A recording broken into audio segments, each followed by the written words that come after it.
Today is October 5th. Welcome to Native Calgarian. Oki, Naganago, Mekoche Chestokomaki. My name is Michelle Robinson. My my actual name is Red Thunder Woman, and I use she and her pronouns.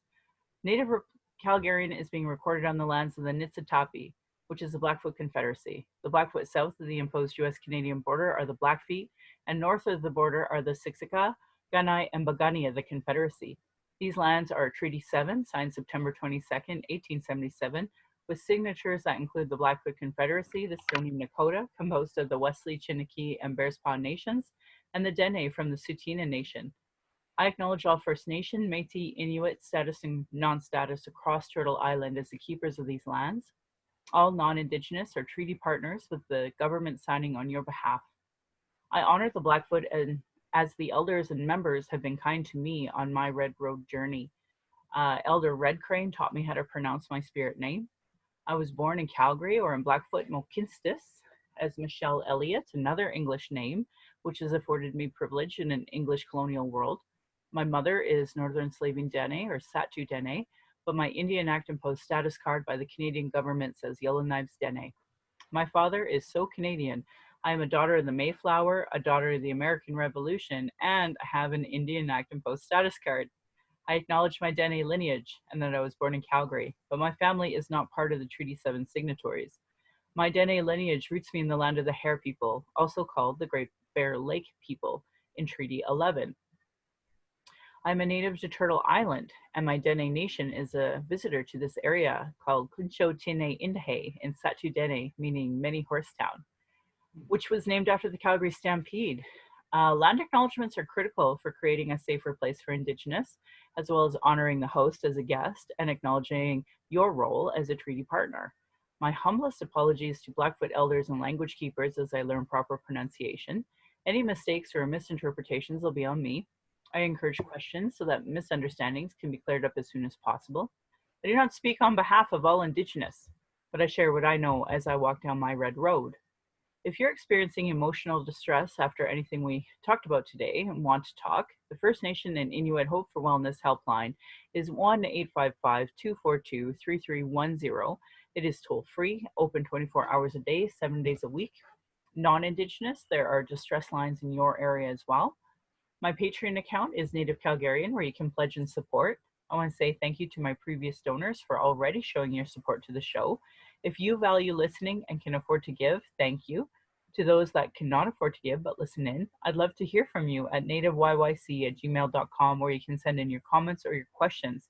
I also have a YouTube channel and would love to have you subscribe. Go to nativecalgarian.com for the latest podcast updates and usually the pinned post on my social medias.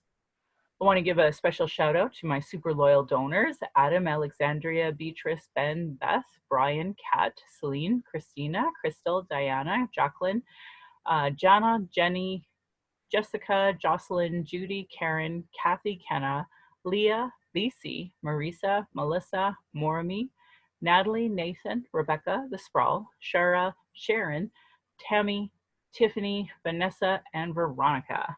And with that, I want to introduce and welcome my guest, Carl.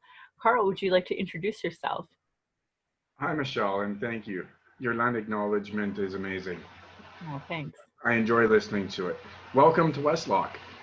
Multiple municipalities operate settler privilege within the Métis homeland, as well as Treaties 6 and 8. My name is Carl McKay. My Métis identity survived the foster care system, also known as the 60s Scoop or Millennium Scoop. My historical connection to Métis indigeneity is through my late grandfather, Francis McKay, born 1902 at St. John, North Dakota. He spent his childhood on a Red River cart. My contemporary Métis community is established with the Alberta Métis Federation as we move forward down the many roads of reconciliation.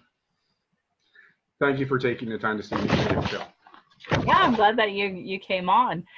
So you actually are one of my regulars on Twitter. So I'm really grateful that you wanted to be on the show. And I'd love to have you expand a little more on your opening statement and maybe some other things that you wanted to talk about there. Absolutely, and thank you for the platform to speak in regards to reconciliation specifically. Um, my focus with our Zoom chat today, Michelle, would be to focus on how we can advance reconciliation in the West Loch Peace River region specifically, which is where I reside, and I don't raise my family in it because of the lack of reconciliation. And I'll conclude with that at the end. So I've got a little bit of a statement prepared on reconciliation in this area. So I'll just go ahead and make a quick statement. And then if you had something you wanted me to clarify for you, or there was something else you wanted me to elaborate on that was not in my statement, I'd be delighted to answer any questions, Michelle. Yeah, sure. We'll just expand on it as we go. I appreciate it. Great. So Thanksgiving promotes opportunity to reflect on our past and give thanks for life's simple pleasures and complex gifts. Clearly, West Loch is thankful to Alberta for harvesting land. Gratitude of settlers is abundant. West Loch has a grain terminal, RCMP Mountie Park, a tractor museum, a pioneers museum, Hazel Bluff Community Hall, and a recognition placard for Dr. Whistle. Something missing is land acknowledgement of the Métis homeland and our treaty partners. Promoting inclusive relationships with everyone will advance reconciliation with Indigenous partners. We can improve the relationship between RCMP and citizens by reducing the presence of police force and replace it with police assistance. All citizens must have access to justice and safety. From my perspective, absence of treaty land acknowledgement and Métis homeland recognition has compelled me to raise my family elsewhere. West Loch is behind other communities where recognition is resilient. West Loch demographics reflect a large percentage of the population is senior citizens. Some families move to West Loch because their income threshold presents challenges solved by affordable housing. Mostly, people enjoy small town living after working the family farm until incapacitated. There are opportunities to unite our rural and local population while removing barriers. Remove unification barriers by promoting reconciliation. Suggestions to promote reconciliation are: 1. Install treaty flag and Métis flags at the grain terminals. 2. Hire Indigenous police officers. 3. Land acknowledgement during board meetings with county and provincial administration. 4. Land acknowledgement on signs. 5. Healing circles. 6. Invite Indigenous partners to county meetings. I invite you, Mayor Lareger of West Loch and MLA Glenn Van Dyken to review those considerations. Offering solutions to promote reconciliation reflects authentic attempts to unite our population during a historical shift in our socio-economic structures. Protesting is a last resort for anyone that experiences neglect from their government. We can build a prosperous future together, starting today. Well, that's a great statement. Let's break some of that down. That sounds really lovely. Yeah, I mean, I think that this is such a relevant conversation right now. We have such a rural-urban divide here in Alberta. We have a lot of conversations about anti-racism in the rural setting. This is where that Pinoca violent protest came from. And they recently had one yesterday, and Global actually named the white supremacists as barbecue enthusiasts.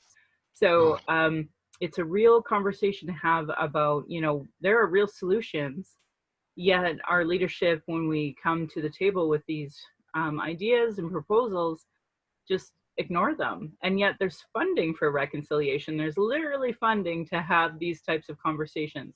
And the way the structural, you know, boundaries of this money, it is a sad point to say that, you know, low-hanging fruit. I think you came to the table with some really great suggestions and ideas. It's low-hanging fruit. It's easy to implement.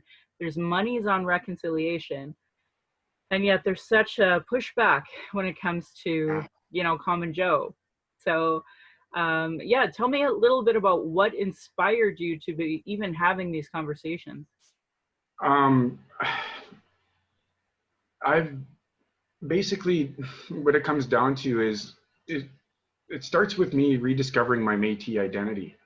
It's kind of where it starts, and we get to where we are today because I talk about my indigeneity, and right away notice the negative body language from people, other signs that are just there that need to be removed. These are barriers. We're not going to be able to have a progressive conversation, a respectful conversation, if we can just remove those racial and sexual barriers, whatever they might be. And I think we agree on so many different levels, Michelle. And for me, getting involved with the reconciliation side of it as a settler began during the last federal election. I was encouraged to help Leslie Penny with her campaigning on the federal election here because there's just zero people willing to help the Liberal Party up in this area at all. And so I really wanted to show them, the Liberal Party of Canada, how grateful I was for their efforts on reconciliation and recognizing Indigenous peoples altogether by volunteering my time to the Liberal Party of Canada during the last election. And it's kind of evolved since then. The candidate actually invited me to join Toastmasters and a couple other places to work on public speaking. She's asked for feedback as an Indigenous person, and there was also a really bad experience with the RCMP. I've had multiple bad experiences with the RCMP. Gosh, there's got to be at least 10 of them, and I'm just outraged. I've got a clean record. I've always contributed to society. I mean, why do they want to decide that I'm guilty before even throwing me in front of a judge? But anywho, I kind of just have to let that go and not let it be about me anymore. And I applaud that, but I'm grateful you shared it because I think that non-Indigenous just cannot wrap their brain around the fact of how often we are surveilled. And you'll hear it in my closing statement when I talk about the surveillance of Indigenous people. And I have never met an Indigenous person that's had like nothing but good things to say about cops. And obviously yesterday, a little more triggering for me, Sisters in Spirit Vigil days, and we get to hear people's direct experiences with police, and the injustices that they face with police. And we got to hear firsthand how the police used one family who had a loss to arrest a brother. Like, it's never ending. There's so much injustice when it comes to the way the Canadian police treat us. And so, I appreciate that, obviously we have to move on. We have to try to work on systemic change. But the point is, non-Indigenous Canadians do not have to do this. I do, you do, they have to, so many people do. And yet Canadian Indigenous and non-Indigenous Canadians never, they can't even comprehend bad experiences with the police. They can't comprehend having to just, personally move forward and work on structural change. And they just cannot wrap their brain that this is the experience for Indigenous people nationally. And this is why I don't care if we abolish the police, because just how Jean Chrétien abolished that whole Calgary component of folks in the army that burnt that little boy over a fire, and he just wiped them. I said, you're done. I mean, that's how I feel about policing in Canada, because it's so grotesquely in favor of non-Indigenous to our expense. And you have to live with that trauma. I have to live with that trauma. And this generation is on, ongoing genocide. And thank God they haven't killed you. But that's the problem. We should never say that in a so-called just society. So I don't want to, I appreciate your point of, I have to move on, and I understand that, but I'm just going to point it out one more time on my podcast that this is our reality. And it is a reality, and I'd love to talk about it more, and exactly why we're experiencing these systemic inequalities from the RCMP or any police force. Um, yeah, and you're right. Non-Indigenous people didn't have to experience it, and to be honest with you, I didn't really have a problem with the police until I started understanding my Métis identity, and why that was stolen through the foster care system, and and then that kind of hits home, and you go, okay, well, you get this kind of like, why are the RCMP picking on me, or and so there's barriers on both sides that need to be removed. I want to be able to remove that barrier and say, I have faith in calling the police. I'm not scared to call 911, but I am. Yep. Last time I called 911, they didn't show up. It was 4 o'clock in the morning. There was car looters parked in front of my house, getting out of their car, going around the block and trying to open and unlock doors of cars so they could loot their car. The RCMP told me that I should approach them and tell them to go away. And I was like, what? It's like 3:30 in the morning. These guys are, I don't know, they're definitely using drugs in their vehicle. You can see all kinds of lighters flicking and pop cans with lighters on them or whatever they were doing. I'm not sure. I didn't take a picture. I got a picture of their plate. And when I went to give the picture of the plate to their sergeant the next day, he laughed at me. Well, how do you know that was them? Can you prove that who was walking out of that car? And I just said, you want my support and you want me to help you fight crime. Here I am helping you. Would you like me to help you today?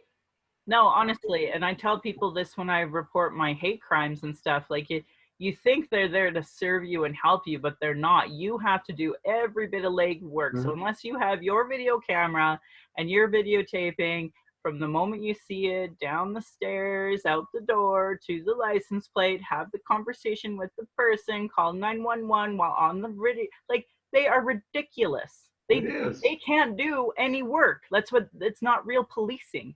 If they could actually convict somebody of something, but no, they don't. Colton Boushie's case is a great example where they just let the rain wash all the evidence away. They were perfectly okay with that. They walk around crime scenes on a regular basis. They are useless. Yeah, the Colton Boushie case hits home with me.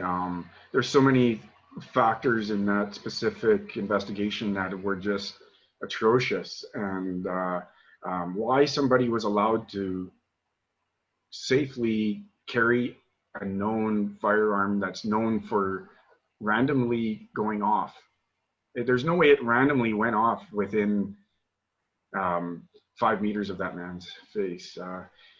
I'm so sorry that Colton Boushie had to experience that, and we experience that every day. Regardless of what Mr. Boushie and company were doing, they were there asking for help for their car. And that's what I see, and that's how I want to remember Mr. Boushie. It's unfortunate that Gerald Stanley wants to get rich off of the situation. He's sold his farm and he's made a book. Him and his lawyer are rich off it. It's disgusting. I wouldn't even buy a book like that. I might buy it and throw it in the river and make a video of it. So yes, there is so many cases like that, isn't there, Michelle? I mean, and then you go into the MMIWG, and it's a whole other thing. And and we've seen it yesterday with the Red Deer to Calgary parade, and there's just so many cases out there that I wouldn't even be able to elaborate. Michelle, you've been following that a lot closer than I. But when it comes to the bigger picture of the systemic racism or systemic oppression, I call it, I want to address the RCMP on how they might be able to solve that is by actually hiring more Indigenous officers and take the force of police force. Think about police assistance. Remove the physical nature of it. You're here to help us, not put us in jail. Okay, jail will cost more than rehabilitation in any case, and so. And I know this because I've been through the foster care system. I've experienced it personally. I struggled. I ate out of a dumpster at the age of 15. I've had police question me at the age of 15 if I'm in whose car is that? well, it's not mine. Or did you steal it? You better call them and make sure that they're okay to have it. Stuff like that in Regina, like where I grew up in Regina, and why I left in 2002, and stuff like that. So there's definitely solutions that we can look at and remove the force from police force. Um, Take more mental health training, especially on these safety checks, Michelle. Now, I had a mental health breakdown back in January, and geez, I don't ever want to go to that dark place again. But I have to question the RCMP on their um, protocol on checking on people like that. They basically kicked in my back door, dragged me out by my face, and Constable Breckenridge like put his boot on my face. Now I didn't record any of this. I should have. But they took me to Royal Alexander Hospital in downtown Edmonton for no reason at all. Just threw me in the cop car, took me to the city. The people talked to me and said, yeah, well, you got some anxiety, man. You just got attacked and the RCMP don't want to do anything about it. And now the RCMP break down your door and attack you. Of course, you're going to have some trauma and anxiety, and here's some medication, and we hope you get better. We're going to give you a free ride back to Westlock, which costs taxpayers another $150 for a cab ride. So we're throwing money out the frickin' door here with the RCMP and with this healthcare system. And so we can definitely do better on the safety checks. We don't need RCMP doing those safety checks. We can have community directors or healthcare agents that are working in communities doing that part. I really don't think the safety check is a legal measure or really legal, because you're entering somebody's house without a court order. You're just going on the fact that somebody said maybe they're suicidal, or are they suicidal, are going to harm themselves or somebody else, and how can we approach that better? And we've seen one death over a safety check. I think it was in New Brunswick or Nova Scotia. I can't recall exactly. And then we've had some safety checks recently where it's the same situation. People are videotaping the RCMP coming into their house and watching them pull a victim out by their hair. And that's basically me, but a guy, and if I had fought back, I would just imagine I would probably still be in jail. So that's that. I think that the RCMP could remove the idea of them doing the safety check and have somebody that's more of a mental health professional. And, the RCMP should be close by. There are some people that could be unstable. You don't know who's behind that door when they open it. So I get why they're concerned about the safety of the person that's doing the check. So that's all I can really elaborate on that, Michelle. And thank you for bringing up the RCMP discrimination, because that hits home with me. I've had at least 7 experiences and no convictions. Everything gets thrown out of court, and damn near $15,000 on frickin' lawyers. Come on. I could have spent that on my 6-year-old's education. Now I got to spend it on lawyers?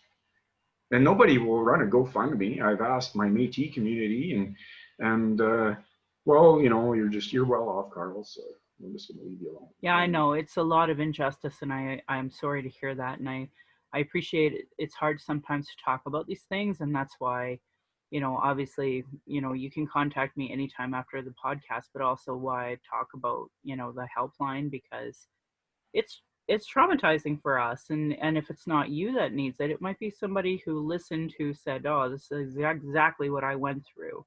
And then tonight have a, anxiety nightmare that wakes them up at 2 a.m. That's our reality. And, hats off to other people who don't have that, but that's the complex trauma on top of our intergenerational trauma that we have to deal with, that the Alberta healthcare and nationally, they just don't get it. And they do get it. And what's insidious is that they refuse to fund it.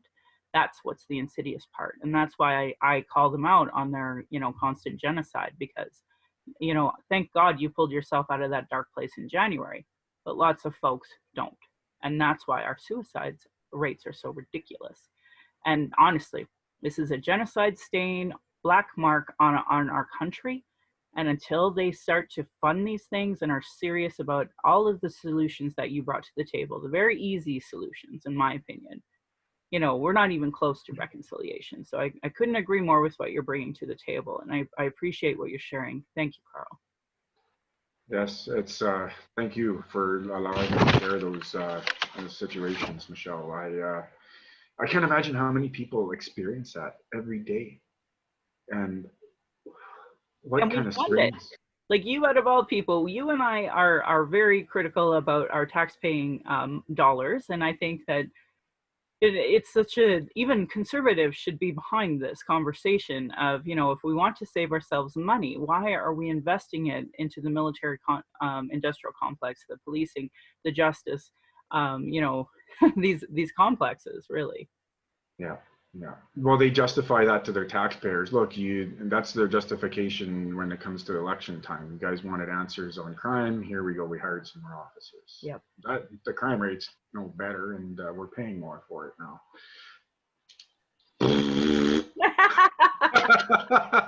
Agreed. Agreed. I second that motion. We gotta have a laugh about it, right? Laughter's medicine. It is, and that's how we cope with it. It's so ridiculous. I really enjoy Walking Eagle News because they just, they just highlight the ridiculousness of it. Like when they find out about this whole, barbecue enthusiast, I'm sure I mean, Alberta just provides them with material every day. It just seems. It does, and and when there's other solutions that we can look at too, Michelle. Not just within the RCMP, we can look at how are we harvesting from the land, and how can we recognize that land? Yep. How can we do it on a level, on a unilateral basis, and promote multilateralism and intersectionality? All people should be involved, regardless. Well, bring it up. We're talking about healing. So here, you as a Métis man, me as an Indigenous woman, we're out on the land. That is a part of our healing. It's part of our reconnection. In the White Bison Society, we always say that culture is prevention. So we're getting back to our culture. We're getting back to the land. We're healing. And it's so easy to do, yet we have so many barriers when it comes to it, right? Exactly, and I think we can do better by installing treaty flags and Métis homeland flags at the terminals, along with the Alberta and county flags. All people should be recognized when that land is harvested. 100%. That would make me just, I can't even describe the feeling it would give me. Even when I hear land acknowledgements at board meetings, or even yours, Michelle, I literally just, I'm in awe. And it gives me that sense of belonging that was missing. Yes. Yeah. So, not just Westlock has an opportunity here. I haven't exactly sat down and counted how many grain terminals are actually standing across Alberta that feed into an international outlet. But there is an opportunity, not just in Alberta, but all across the country, for everybody to just come together and start looking at our cultures and understanding it instead of hating it and kicking each other and punching us. Get rid of that. We got to learn how to bring our peace back, bring the peace back into peace country. And that's really what's missing up here. So, Westlock could do better. And I encourage Mayor Ralph Laverger, and MLA Glenn Van Dyken to sit down and work on with the Westlock Grain Terminal and how they can install a flag there. I mean, they've done a great job at promoting Dr. Whistle, who basically got rich out of building houses on top of a swamp. So, I mean, they like to get rich off of the swamp, but they don't want to acknowledge the people that lived in the swamp or on the swamp or harvested from the swamp. Absolutely. So, my family always jokes about, if there's a swamp nearby, there's Métis. It's true.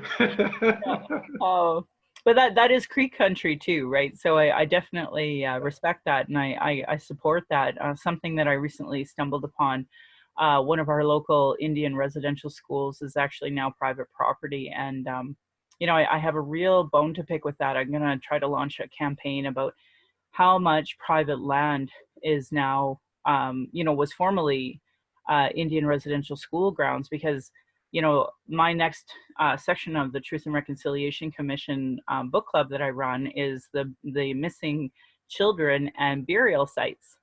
And every one of those schools has a cemetery around it.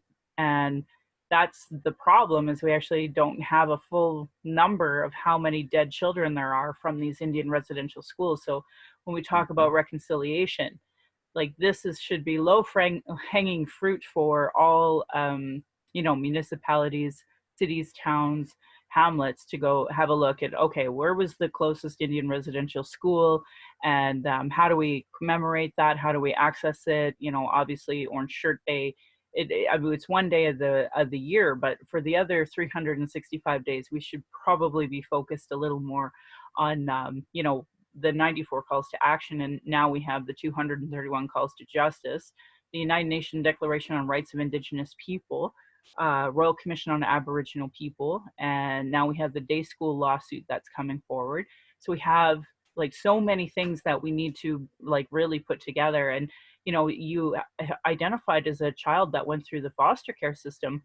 When I ran, I made a list of all the reports that they had made almost yearly, almost an annual report every year about the things that need to change in child welfare, and none of it has been implemented. All of these studies, all of these recommendations, and zero of it actually implemented. So to say that there's a lot of work to do is an understatement. I feel like you're trying to do a public service by talking about these things, by bringing these solutions to the table. But the irony is these people actually get elected to do this work and they still don't do it. They go around to potlucks and eat people's food, shake people's hands, kiss babies. Even in COVID-19, they're still doing this. Yeah. So I really would like to see these other things, like a momentum of it to get done. Well, I just want to comment on the foster care system and how they're working on solutions in the Edmonton area. There was a post on my Twitter feed, and I'll go back to it eventually and send that to you.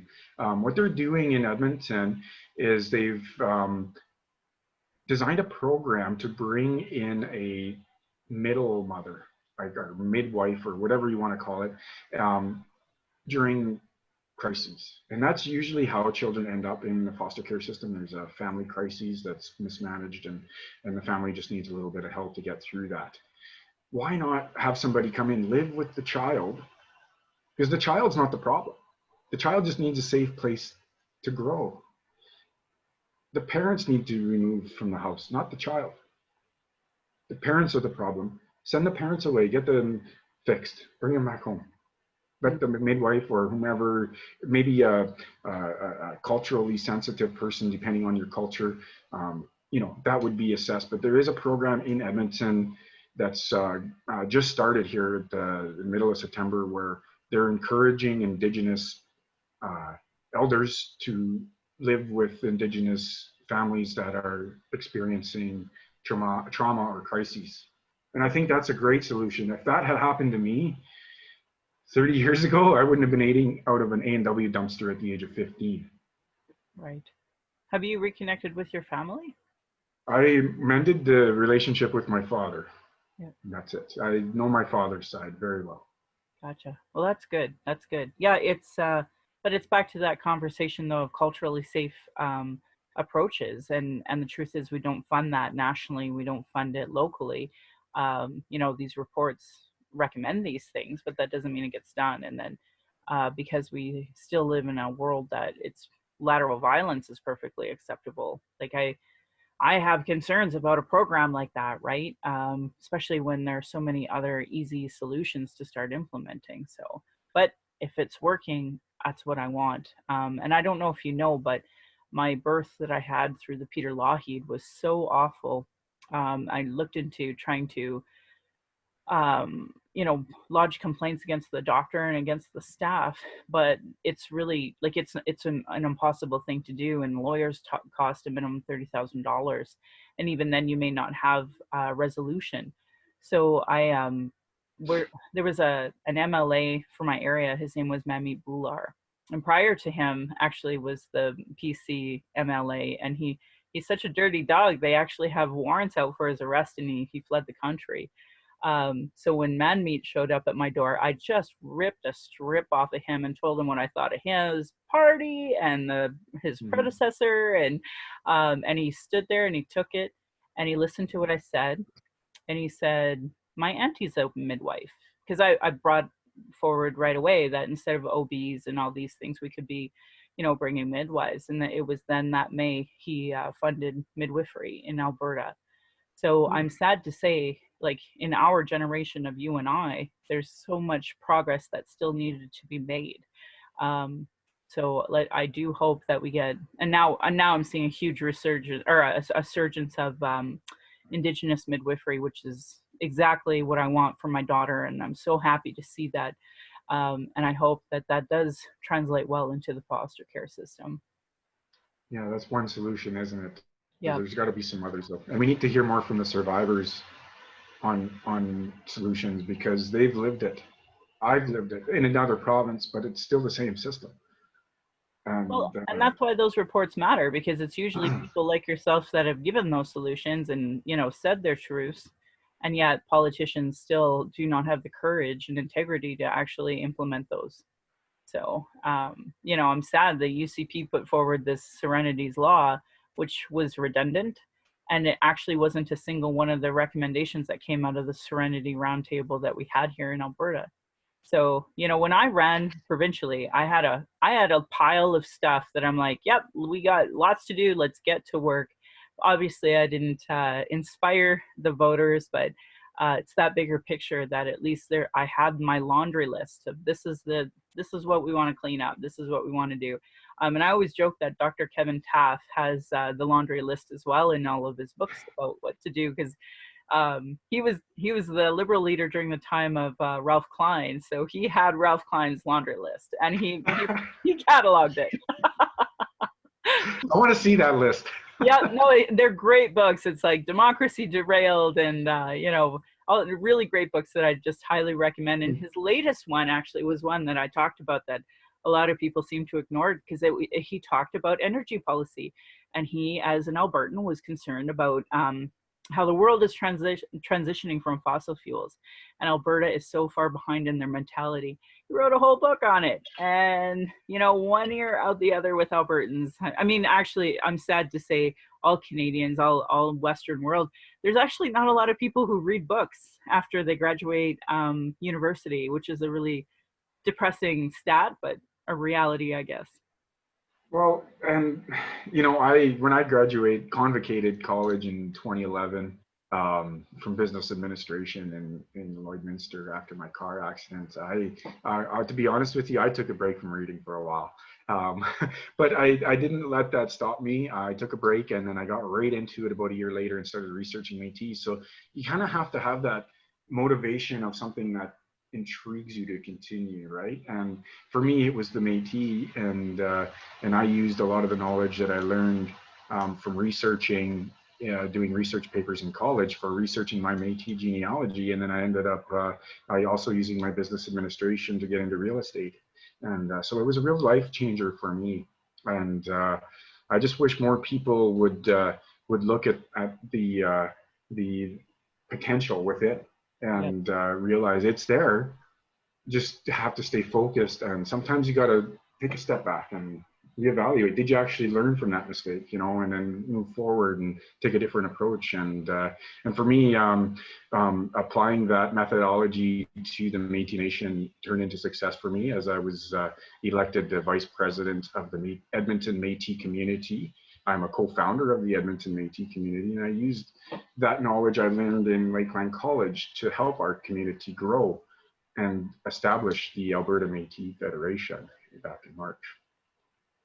Well, I'm glad. Congratulations on that work. Is there, so if people are in, because you're from Westlock right now, and you're talking about an Edmonton branch, so who does that encompass, and who is your membership, in the hopes that if there's anybody listening, we can get them to be a part of it? Absolutely. My elder in the Edmonton Métis community is Darlene Lenny. Our president is Darcy Donald. I've resigned from the community about a year ago to go into protesting. They still want me back, but the Liberals got me first.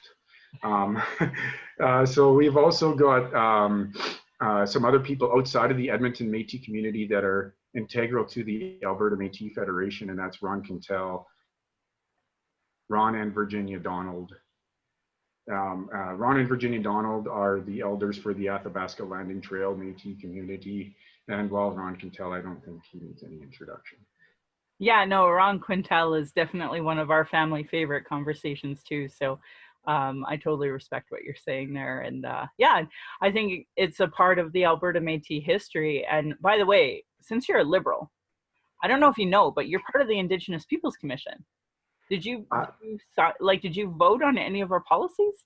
I did, and that's I just, like, I think it was 2 or so weeks ago there was several policies that I reviewed, and I was allowed to vote and contribute to that. So I was ecstatic. Absolutely. I took a few days to kind of just review it because I'm not up to speed like you are on a lot of those issues, because I'm so business oriented.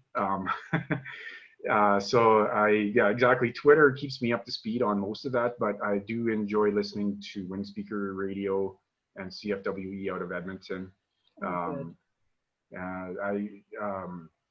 I participate in all the jigging competitions that are hosted within our community, even if I might fall down and trip on my butt.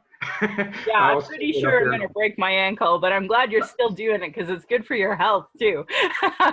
It's so good. It gets your heart and your lungs just are going.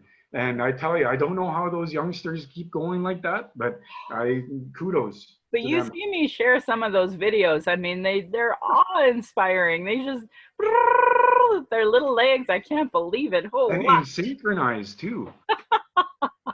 It's true. It's true. You know who taught me how to jig is Métis Bev Lambert. Oh, yes. Oh, that's wonderful. I'm so happy to hear that. Well, I definitely encourage you to also be a part of the Indigenous Peoples Commission in Alberta, because I'm the chair by default. So I would love to have you be the chair by default next time. But for sure, we need a Métis representative on the IPC. So I would love to have you. I really want you to consider it. And then I can start sharing some of my reports with you. And if you share a report with me, then I can pass it up the chain so that one, we can give you more of a platform at the federal level, but two, so that, you know, I talk about blind spots on my podcast, on the social media all the time, where sometimes because you're in it right then and there, like you're an Edmonton liaison for us, you have a Métis filter, so your lens is what we need at the table. So I want to make sure that you and I connect on that after as well, to make sure that you see yourself as part of the Indigenous Peoples Commission. Oh, thank you for the invite, Michelle. That is amazing, and I'd be delighted to assist the Liberal Party of Canada with their commission on the Indigenous Peoples administration side of it. We need more feedback. That's what the government's missing, is feedback.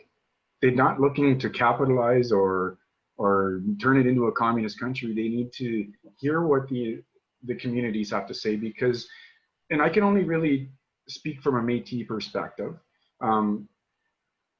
each community or reserve, however you want to phrase it, is really unique in its own nature and its own discovery. So they require unique attention. And with the platform that Ron Quintel has brought to the Alberta Métis Federation, the federal government is going directly to the community instead of to the provincial board, which is great because the community will benefit significantly from that type of an approach. I definitely just want to make sure that we touch all the things that you wanted to touch on before we go. You sent me some great pictures. Do you really want to quickly go over them with us? Absolutely. Do you have them handy, or are we able to put them up on a display? Yeah, so probably what I'll do is when I share this podcast, I'll share these pictures so that people can know, the importance of them. So, your very first one that we have here is a placard for Dr. Whistle. So when I share that, why is that significant to you? That's significant to me because Dr. Whistle established a significant amount of low-income housing in Westlock. And he got rich off of building houses on a swamp. Now, those people living there are experiencing flooding, reoccurring flooding, and the town and the province doesn't want to do anything about it. Well, the NDP had a plan and the UCP ripped it up. And I don't know. But that's why it's significant to me. Dr. Whistle is actually a significant contributing factor to how Westlock became a town. Well, not became a town, but developed after the 1940s and onwards after World War II. So that's why Dr. Whistle is so important to Westlock. He was a doctor, an entrepreneur, and probably contributed to building over 100 houses that really helped the low-income people at that time. But the people living there in this time are experiencing some problems from living in a swamp. There you go. We talked a little bit about the grain terminals and harvesting rights, but your third one is the plaque in legal, and I can't really read it just because I'm like you can see I already need my reading glasses, so I have to like blow things right up to read them. So why don't you tell me a bit about that plaque and the significance to it? Absolutely. So the town of Legal, everybody says legal, but it's actually legal because of the French highlighted it as so to be such. So basically, there's two pictures I sent you from Legal. There was one of a placard that has some writing on it, and then there's another placard with a bunch of flags and a map of Canada. And there's no recognition of Indigenous peoples in those placards. Yeah, they're recognizing the French and all the other settlers that came in and established Legal off of which is basically Athabasca Landing Trail town. It was established kind of in between Fort Edmonton and Athabasca Landing. And the original Athabasca Landing Trail went through Legal, and they built a railroad on top of it. And so this placard is extremely close to where that railroad is. And that's why it's significant to me, because we can put a Métis and treaty flags right there. Boom, reconciliation. Boom. You know what? I just love that you brought up it's not legal, it's legal, because it's such a great example of our French history that's been erased, that the Métis they are the ones that bring this great French history to Alberta. And we've done such a great job of trying to erase it so that, some, English speaker like myself has no concept it's even a French name. So thank you for that. Absolutely. And another thing is we call this a sash, but everybody says sash. I say le fleché, le fleché. So anyways, I'll get back to the pictures. I get a little distracted there if I go on with my other stuff. So we talked about the whistle placard. We talked about the Legal pictures. I would also like to quickly talk about the grain terminal picture and the picture of me in front of a Métis wagon. Sure. Or a Red River cart. So in regards to the grain terminal, how many grain terminals across Alberta do you see like that? And there's so many opportunities for all of us to advance reconciliation by installing a flag right there for the Métis homeland or the applicable treaty that the grain terminal is sitting in.